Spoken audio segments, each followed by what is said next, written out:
Assalamualaikum warahmatullahi wabarakatuh. Selamat datang di Salam. acara mini series Ramadan dengan judul Sunnah in Medicine atau SIAM yang diselenggarakan oleh program studi profesi dokter, Fakultas Kedokteran dan Ilmu Kesehatan UIN Maulana Malik Ibrahim Malang.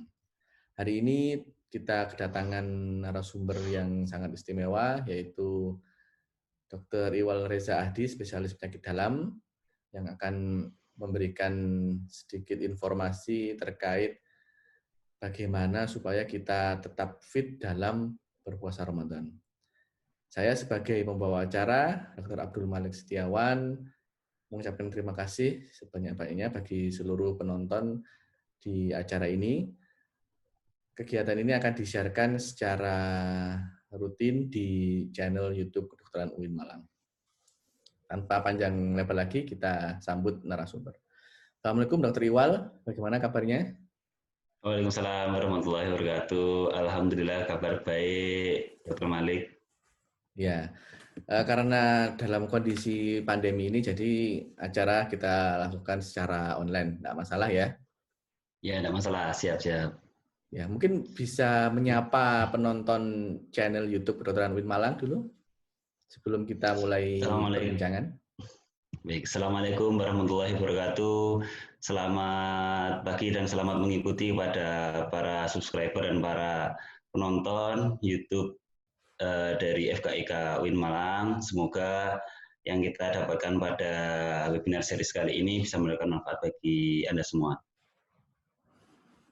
Oke, bagi seluruh penonton jangan lupa subscribe ya dan nyalakan lonceng supaya mendapatkan video-video terbaru dari channel Kedokteran UIN Malang.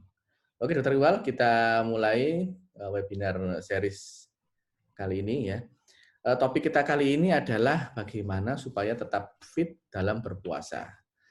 Mungkin yang pertama yang ingin saya tanyakan kepada Dr. Iwal adalah kira-kira apa sih manfaat puasa Ramadan jika ditinjau dari segi kesehatan?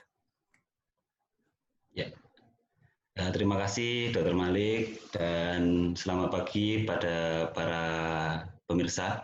Jadi dalam menghadapi puasa Ramadan kita yang selalu kita jalani ya setiap tahunnya, yang rutin pada bulan Ramadan, sebenarnya esensi dari puasa Ramadan yang yang mana mungkin akan tetap rutin kita jalani ya. Jadi dalam satu tahun kita menjalani satu bulan puasa di antara bulan-bulan yang lain, di bulan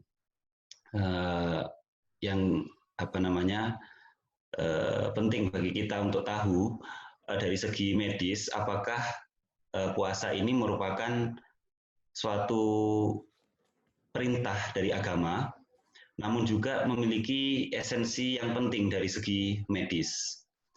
Nah, sejauh yang saya pelajari dan saya dapatkan dari segi medis ya, bahwa puasa memiliki berbagai keuntungan ya.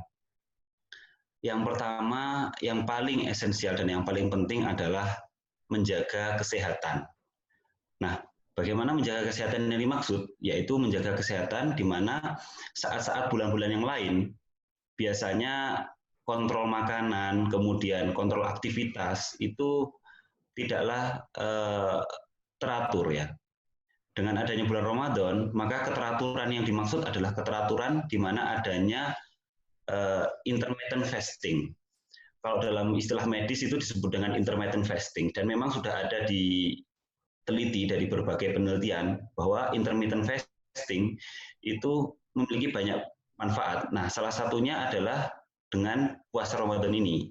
Dan ahli-ahli di dunia itu mengakui bahwa puasa Ramadan itu merupakan salah satu intermittent fasting yang terbaik saat ini. Nah, apakah dampak yang kita dapatkan? Yang pertama adalah satu, menjaga daya tahan tubuh atau menjaga kesehatan tadi saya sebutkan.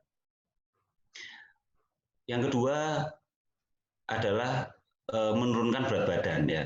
Menurunkan berat badan yang dimaksud adalah bagi yang memiliki berat badan berlebih, maka dengan berpuasa itu bisa sedikit menurunkan berat badannya. Nah, dengan penurunan berat badan ini tentunya akan banyak manfaatnya ya. Kita tahu bahwa berat badan berlebih adalah salah satu mekanisme atau penyakit yang memicu terjadinya diabetes. Nah, dengan kita kontrol berat badan, tentunya juga akan mencegah terjadinya diabetes. Kalau kita tahu, hampir sebagian besar masyarakat di Indonesia dan di dunia itu mengidap diabetes. Nah, dengan adanya puasa yang benar, kita juga dapat mencegah diabetes. Itu yang kedua. Nah, yang ketiga juga mempengaruhi metabolisme tubuh secara umum ya. Jadi kalau misalkan kita bandingkan antara kondisi puasa dengan tidak puasa, itu nampaknya orang akan melihat kok puasa lemes gitu kan, nggak makan gitu kan. Orang kalau berpikiran awam akan berpikir lemes, kemudian tidak ada tenaga, nggak fit gitu. Tapi sebenarnya kondisi itu malah sebaliknya. Nah, yang saya sebutkan bahwa hal ini terjadi karena dengan penurunan berat badan dan juga mempengaruhi metabolisme tubuh itu akan justru menambah daya tahan tubuh kita. Karena manfaat yang lain dari puasa, yang ketiga, bahwa puasa juga meningkatkan daya tahan melalui meningkatkan sistem imun dan mengurangi reaksi radang ya, atau reaksi inflamasi. Nah, ini cocok dan terkait saat ini dengan pandemi yang sedang kita alami, bahwa salah satu upaya untuk menjaga kesehatan selain daripada cuci tangan menggunakan sabun, menggunakan masker saat keluar, kemudian di rumah aja. Yang keempat juga salah satunya dengan berpuasa. Nah, momen yang tepat pada saat bulan puasa ini merupakan momen yang tepat juga untuk meningkatkan daya tahan tubuh dan imunitas kita. Nah, manfaat yang selanjutnya adalah yang kelima, merupakan pelindung ya, protektor dari organ-organ vital. Nah, kita tahu bahwa jantung, otak, ya, kemudian ginjal itu memiliki peran penting dalam menjaga kesehatan tubuh. Dengan adanya puasa, puasa juga memiliki efek untuk melindungi jantung dari beberapa penyakit-penyakit jantung ya. Jadi pencegahan terhadap serangan jantung, kemudian pencegahan terhadap pembengkakan jantung ya, meningkatkan fungsi dan kapasitas jantung, serta melindungi terhadap sumbatan dan juga penyakit-penyakit yang menyebabkan kelainan jantung ya. Begitu juga dengan otak. Jadi otak memiliki banyak manfaat dari puasa. Jadi meningkatkan daya ingat, kemudian meningkatkan fungsi berpikir serta memori ya. Begitu juga dengan ginjal ya. Jadi mencegah terjadinya gagal ginjal, kemudian mencegah infeksi ya. Salah satunya kan juga meningkatkan daya tahan, mencegah infeksi saluran kencing, dan masih banyak yang lainnya ya. Jadi di antara manfaat-manfaat itu merupakan hal yang penting bagi kita untuk kita pahami. Kenapa kok kita selain daripada perintah agama juga mengetahui dari sisi medisnya. Saya kira seperti itu mungkin penjelasannya. Iya, baik. Banyak sekali manfaat puasa yang sudah Dr. Iwal sampaikan ya, yang harus kita tahu atau harus diketahui oleh masyarakat untuk mendapatkan manfaat yang banyak seperti itu. Apakah ada cara berpuasa khusus yang itu harus dilakukan sesuai dengan petunjuk medis? Jadi bagaimana sih cara berpuasa menurut medis itu?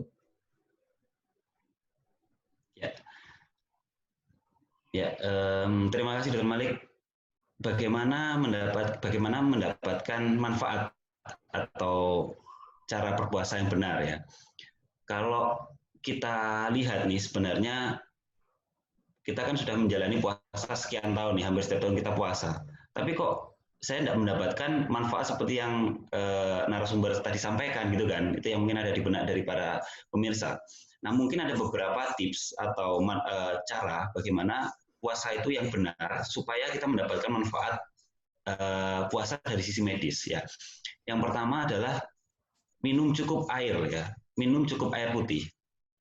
Jadi sebagian besar masyarakat Indonesia dan dunia itu kalau ketika berbuka itu makannya berlebihan sehingga metabolisme yang harusnya kita diatur oleh puasa itu. Jadi dalam tanda kutip dia kaget gitu karena mendapatkan jumlah asupan yang terlalu tinggi. Malah efeknya sebaliknya, kita tidak mendapatkan manfaat dari puasa itu. Jadi yang pertama adalah minum cukup air putih ya. Jadi minum cukup air putih adalah ketika berbuka puasa kita mulai dengan minum air putih, bukan langsung menggunakan cola atau jus atau kita menggunakan minuman yang mengandung gula yang tinggi.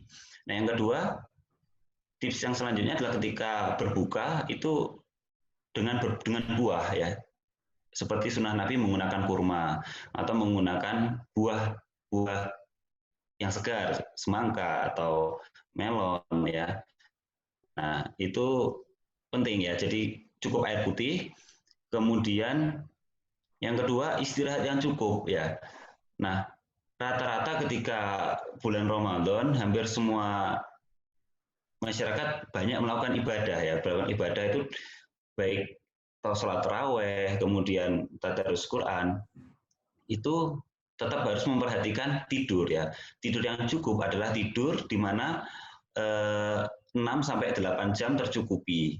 Nah, bagaimana dengan bulan Ramadan? Sebenarnya ketika bulan Ramadan tipsnya adalah setelah sholat Isya, kemudian tadarus Al-Quran, kemudian segera untuk tidur ya. Jadi jam 9 sudah mulai tidur sehingga ketika nanti sahur antara jam 3 jam 4 sudah bisa bangun dan itu sudah cukup untuk mendapatkan manfaat dari puasa.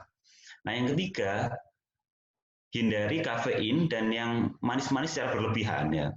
Nah, penting ini kita ketahui karena masyarakat Indonesia banyak yang suka ngopi ya, dalam artian suka minum kopi karena dengan kafein itu atau kopi itu menyebabkan tubuh relatif dehidrasi atau kekurangan cairan. Nah, ini mempengaruhi nanti ketahanan ketika puasa. Jadi gampang lemes ya. Kemudian mudah haus seperti itu. Nah, yang keempat, jangan melewatkan sahur ya. Jadi jangan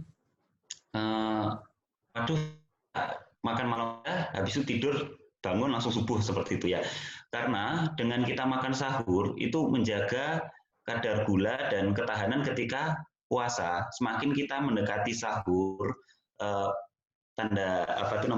bahasa Jawanya mepet ya, mepet dengan waktu imsak itu sebenarnya sangat disarankan karena itu mencegah kondisi kita kelaparan pada saat kita menjalani. Kedua juga mencegah badan lemas ya dengan kita makan sahur. Nah, yang kelima, ini jangan berlebihan saat berolahraga dan juga jangan berlebihan saat berolahraga. Sedikit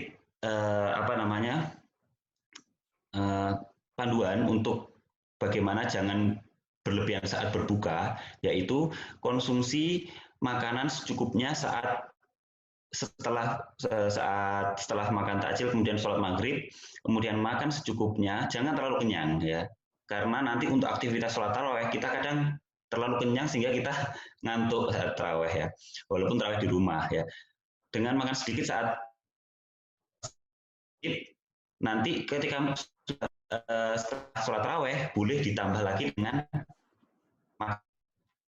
makan lagi dengan porsi yang mungkin agak sedikit menambah ya, sehingga mungkin akan menambah kekenyangan. Tapi biasanya setelah taraweh kita tadarus Al-Quran, kemudian kita sisipkan snack atau makanan di sela-sela antara taraweh dengan antara tadarus dengan persiapan menjelang tidur. Jadi kita tercukupi secara nutrisi dan tidak berlebihan. Saya kira seperti itu tipsnya.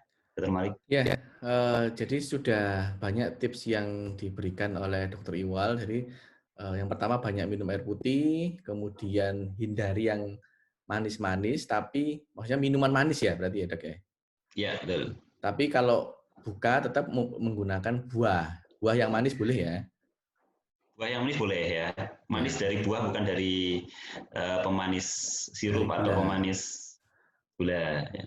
Ya, terus kemudian istirahat cukup ya dan jangan berlebihan saat sahur maupun saat buka gitu ya, Dok ya. Betul, ya. Mungkin ini pertanyaan terakhir, Dok. Jadi kalau misalnya kita bekerja ya, kita bekerja misalnya sebagai pekerja esensial yang memang tidak bisa bekerja di rumah, misalnya seperti tenaga medis, perawat, dokter, atau mungkin petugas kebersihan, atau mungkin security atau satpam yang memang tetap harus bekerja. Bagaimana tips-tipsnya terkait pengaturan aktivitas agar masih bisa mengikuti ibadah puasa dengan sehat dan mendapatkan manfaat sesuai yang Dr. Iwal sampaikan di awal tadi. Ya, terima kasih Dr. Malik.